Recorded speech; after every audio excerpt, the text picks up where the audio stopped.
When I first rolled credits on Little Nightmares 3, there was one big question on my mind. Where exactly is 6? Based on the appearance of a very familiar ship outside the walls of the necropolis, I was fully expecting the yellow Raincoat to make an appearance of some kind, especially since it had already been revealed that Mono was going to be a major part of the Descent to Nowhere comics. Surely the series mascot herself would have some role to play in this new chapter of Little Nightmares lore as well. But to my surprise, it never happened. Perhaps we really had seen the end of 6's story, and there was simply nothing more to be said. Or at least, so I thought. It didn't take all that long before I started to notice things, little shapes in the shadows of Lo's journey that felt a bit off, until eventually another story began to emerge that was hidden in plain sight. As it turns out, the story of Little Nightmares 3 was always about 6. The longer you gaze into the spiral, the clearer her presence and influence becomes thanks to a chain of subtle yet significant details that echo through it. A trail of footsteps, as it were, that leads through each area of the spiral and back to the Institute at its heart. In today's video, I want to follow these echoes of the yellow Raincoat, carefully examining each clue that ties back to 6 and discussing what they could mean for the story of Little Nightmares 3 and beyond, in the process re-evaluating some interpretations of established lore that have stood unchallenged for a long time. As you might expect, that means the video will contain major spoilers for Little Nightmares 3, along with plenty of spoilers for the first 2 games and the Sounds of Nightmares podcast as well, so I would highly recommend experiencing all of them yourself before watching any further. Let's cut right to the chase. I believe that Little Nightmares 3 is a direct sequel to the first game, not just in the general sense that it takes place later chronologically, but because it represents a direct continuation of 6's story. Except, we aren't playing as 6 this time, nor does she ever appear on screen.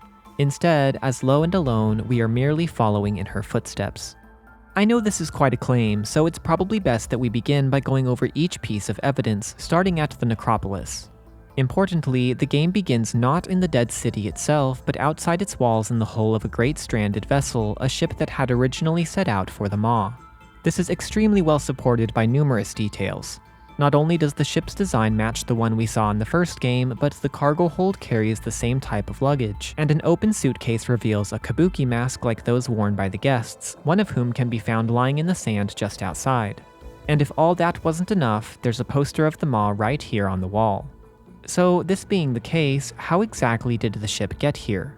To answer this question, we must revisit the ending of Little Nightmares, when 6 defeats the lady and ascends a long staircase into the light, patiently waiting atop the now submerged vessel. It was left ambiguous whether her goal was to replace the lady and take control of the Maw, or escape the place entirely, but this mystery appears to have finally been solved on the Steam page for Little Nightmares 3, of all places. The Dark 6 costume set for Lo and Alone is described as a twisted reflection of the girl who escaped the Maw. With that piece of the puzzle now slotted into place, it's fairly easy to guess what might have happened. Just before the closing shot fades to black, we can hear a great horn blaring in the distance, signaling the arrival of a new ship. As it drew near, 6 found a way to get on board, leaving the Maw bereft of a lady and breaking its feeding cycle. Without her direction, it was unable to surface. The ship had nowhere to dock and offload its passengers, so it instead became lost at sea and eventually ran aground here at the necropolis. There's one glaring problem with this explanation, though. Where's the ocean? These sandy dunes must have been a shoreline at some point for the ship to reach them, but there's no sign of water here or anywhere else in the city. The whole place is bone dry. It's a thorny mystery if I've ever seen one, but I think the answer might lie with the ship itself. We know that it carried at least a few toys on board, for a small block is found in the sand, and I believe one such toy was a little doll wearing a yellow dress. See, on a fundamental level, the necropolis is a representation of Lo's psyche, a city full of ravens, just as Lo is defined by his raven mask. When the boy brought Alone to life in his dreams, turning the little doll into a much larger child, he unwittingly brought this doll to life as well, causing it to grow massively in size, capable of destroying an entire city. And when it did, the all-encompassing ocean of nowhere receded, rejecting the place like a body rejecting a transplanted organ, for it was no longer able to perform its function. As an aside, this is exactly what I suspect happened to the shopping mall as well, which Noon visits in Chapter 3 of the Sounds of Nightmares podcast. Both locations appear to be entirely landlocked, both are devoid of any living residents, and both are defined by an overwhelming sense of loneliness. For anyone interested in hearing more about this ocean theory, I would highly recommend checking out my video on the cosmology of nowhere when you have the chance, as it covers the topic in far more detail than I'm able to get into here. While the stranded ship is far and away the biggest and most important detail linking Six to the necropolis, there's one other possible connection I want to bring up before moving on: the chalk drawings. These are found in the latter half of the area in a large cylindrical room with numerous chalkboards on the walls. It's hard to make out exactly what we're looking at, and I think you can interpret the drawings in multiple ways, but their central feature seems to be a small oval mirror that is used to redirect light into an eye, in the process causing great destruction. Sound familiar? This is exactly how Six defeated the lady, and possibly how she tried to deal with Monster Baby as well, reflecting her own petrifying gaze. Or this parallel could just be a coincidence. There's every chance that the drawings were made by this dweller over by the window instead, so I wouldn't put too much weight behind this one. What is far more solid, though, is the slew of connections we find at the candy factory. There is something very familiar about this first room where the mirror is located. It strongly resembles the starting room of the first game, albeit a little smaller. Each is roughly the shape of an L, a tall, narrow chamber that funnels into a hallway to the right, with a small vent at the end that a child can crawl through. But the similarities don't end there. We also find a rat caught in a trap, just like the one that Six consumed by the kitchens. The next room over features a hanging worker highly reminiscent of the Hanging Man. And later in the chapter we find a maintenance room that loosely resembles a secret space in the guest area, with 4 pipes jutting from a hole in the center of the floor. These references to the maw are quite on the nose, almost excessively so. But what if that's the whole point? What if these sections resemble the maw precisely because Six had passed through them, the factory actively shaping itself around her to match the vivid memories it found in her head? It is evident that the factory shaped itself in this way for Lo, reflecting his personal experiences with Otto at the Institute, the candy, the tapes, etc. So surely it could do the same for another child, especially one who stayed for a while. Clearly, someone was living here as indicated by the dirty mat and pillow on the floor, not all too different from the suitcase found at the maw, and a clue regarding their identity can be found hanging just above the makeshift sleeping arrangement. This ghost-like object is a Teru Bozu, a Japanese doll traditionally used to repel rain and bring fine, sunny weather instead, and is one of many Japanese elements to be found on the maw.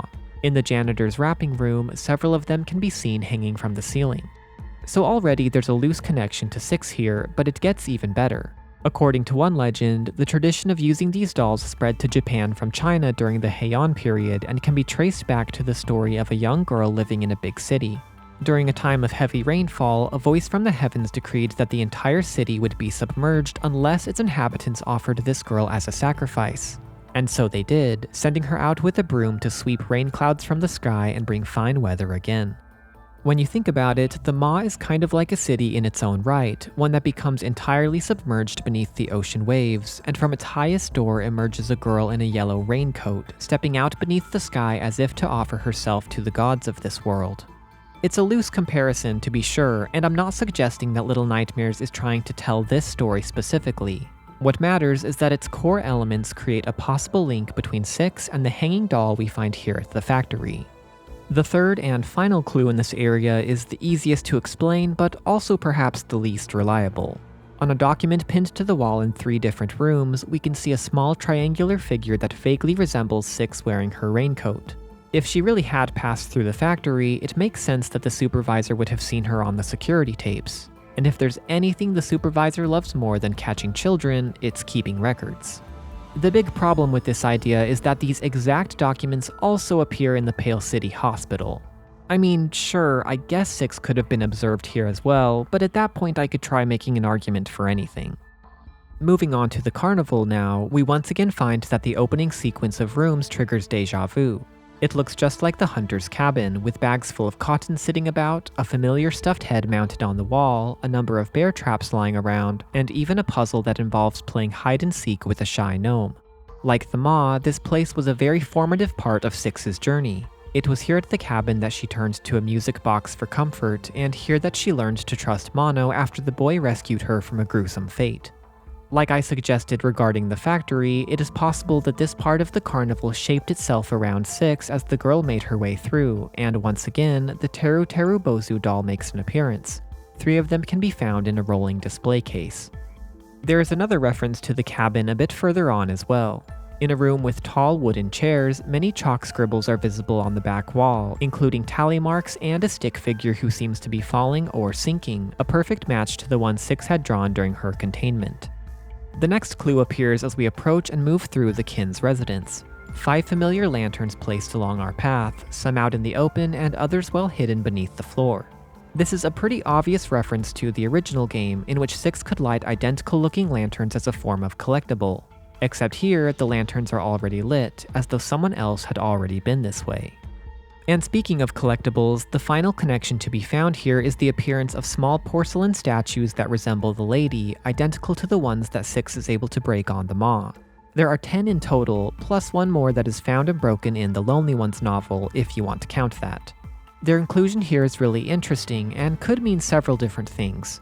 First, it might just indicate that the lady is a well-known figure here at the carnival, just as she was at the Pale City, and not really have anything to do with Six specifically. After all, she is still just a little girl wearing a yellow raincoat at this point, not a proper lady. An alternative explanation, one that I find more interesting, is that the statues are actually Nowhere's way of taunting Six as she tries to run from her past and from the cycle she is now trapped in. They are placed along her path as a constant reminder of what she did to the Lady of the Maw, and this could explain their seemingly random placement. Under caravans, on tables, under floorboards, even out in the open rain. Much like the carnival, the Institute also contains a reference to the hunter's cabin, another instance of the falling or sinking chalk figure along with chalk tally marks, but more interesting are its numerous connections to the Maw. Deep in the building, a number of familiar children's drawings can be found, and among them is a clear depiction of the great vessel as it appears when submerged, a little island with a chimney on top. A substantial portion of the Institute's walls are covered in yellow wallpaper, the pattern of which perfectly matches that of the lady's residence. A doll that closely resembles those in the lady's collection can be found resting on a wooden beam just outside Otto's office, and in the very same room sits yet another lit lantern, the only one to be found in this area. 5 at the carnival and 1 at the Institute, for a grand total of 6. There's just no way that this is a coincidence. From the windswept outskirts of the necropolis to the churning depths of the Institute, everything points to the yellow raincoat. 6 was here before us, and so our task now turns to figuring out how and why, which means we'll need to address 3 big questions. First, why did 6 choose to leave the Maw at the end of Little Nightmares, and why did she continue to sneak around even after she had consumed the lady? We saw her wielding tremendous power on her way out, completely untouchable and unafraid as she ripped the life out of several guests' bodies, so what changed? To answer this, we must challenge several assumptions that have become widely accepted. The whole progression of Little Nightmares is 6 consuming things that are progressively more alive, feeding her ravenous hunger that is in some sense personified by Shadow 6, until finally satisfying that hunger by killing the lady. But lately I've been wondering, why should we assume that this fully satisfied her? Or put another way, why should we assume that the lady's dark power is infinite? That could be true, of course, but considering that we know next to nothing about it, I think it's worth considering the possibility that 6 digested the power until there was nothing left. Perhaps most of it was expended during this final sequence, the girl so intoxicated by her newfound power that she burned through it at a rapid pace. Maybe it faded more gradually after she departed for new lands. Or perhaps maintaining the power was a highly delicate balancing act on the lady's part, and by tipping the scales, 6 was unable to keep hold of it for very long. At any rate, if the power she obtained did have a finite limit, then the reason for her departure would have been the same reason she left the Pale City, to satisfy the endless hunger within. She is now looking for someone, or something, even greater than the lady on which to feed. The next question we need to address is one of simple transportation. How exactly did 6 make her way around the spiral? This mystery is a bit trickier to unravel, but there are several ways we can approach it. Lo, of course, gets around by traveling through mirrors, effectively teleporting to the next location on his journey. But does 6 also possess this power? At the end of Little Nightmares 2, we see her travel through a television signal in the same way that Mono could, which is similar to Lo's mirror warping ability, but it feels like a stretch to say that the two are interchangeable. There is another option though. While the diverse regions of the spiral may be separated by great distances, they are still linked in meaningful ways, and it does seem possible to physically travel between them. As we see, the carnival and candy factory engage in commerce with each other using a two-way system of balloons. Presumably, candy is shipped one way and fresh meat shipped the other. Down in the carnival's vault, we find items collected from all over the world, including some from the necropolis. A large case full of raven skulls and an empty bag bearing what might have been the city's official insignia. Finally, and perhaps most importantly, every location is or was joined together by a vast ocean, which can be crossed using any seaworthy vessel. Taking all of this into account, here's one possible path Six might have taken. After leaving the Maw, she traveled by ship to the necropolis, making her way into the city and avoiding the attention of Monster Baby. Then, she hitched a ride on the carnival airship as it passed overhead, hiding away down in the vault, and sometime later found a way to climb aboard a cargo balloon and ride it back to the factory. She lived in the vents for a while, trying to keep out of sight of the supervisor until finding a small wooden boat and riding it out over the waves to the Institute, where it was smashed apart against the shore. Of course, all of this is entirely speculation. I have no idea what actually happened. My point is just to show that technically such a journey could have been made if the mirrors were not a viable option. That brings us to the third and final question. What is Six's connection to the Institute? Was she a patient here? While that seems quite likely, I don't think it's the only way to interpret all of these references. Case in point.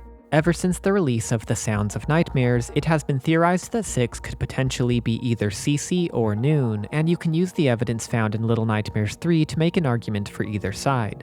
While Cece never attended the Institute herself, she is the underlying reason behind Otto's transformation of the place into a bridge to nowhere, the core of his obsession to reach the other world, so it could be that her experiences began to bleed into the Institute itself despite Otto being unaware of them. Noon, on the other hand, was the very first child to be sent across the threshold here, and the template Otto used for every child going forward.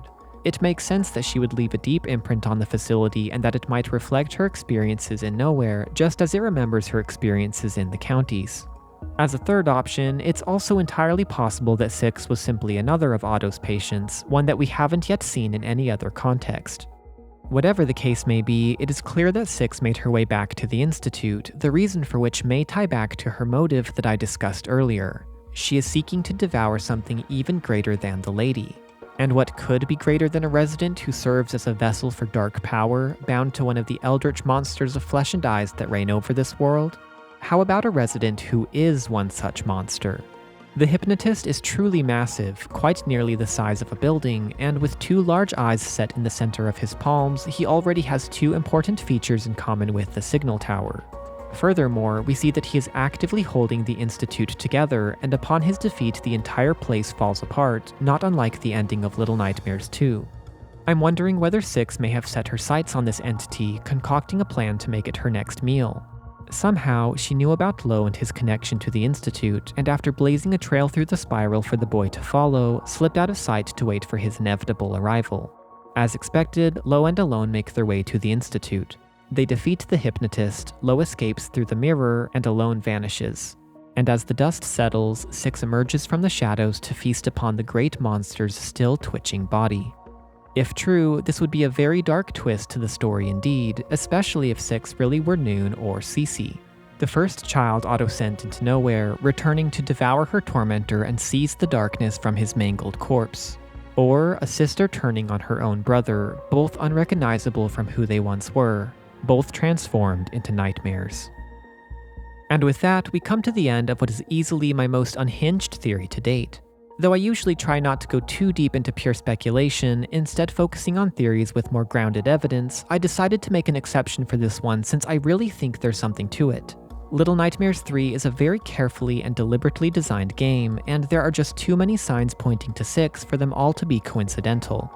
Even if some of my conclusions here prove to be totally wrong, which is honestly pretty likely, I'm convinced that we haven't seen the last of the Yellow Raincoat, and who knows, perhaps the DLC chapters coming next year will shed more light on this mystery. In the meantime, I would love to hear your own thoughts and observations regarding this theory in the comments below, and if you enjoyed the video then be sure to hit the like button, ring the notification bell, and subscribe to the channel for plenty more Little Nightmares content in the months ahead. Thank you so much for watching, and I hope to see you in the next one.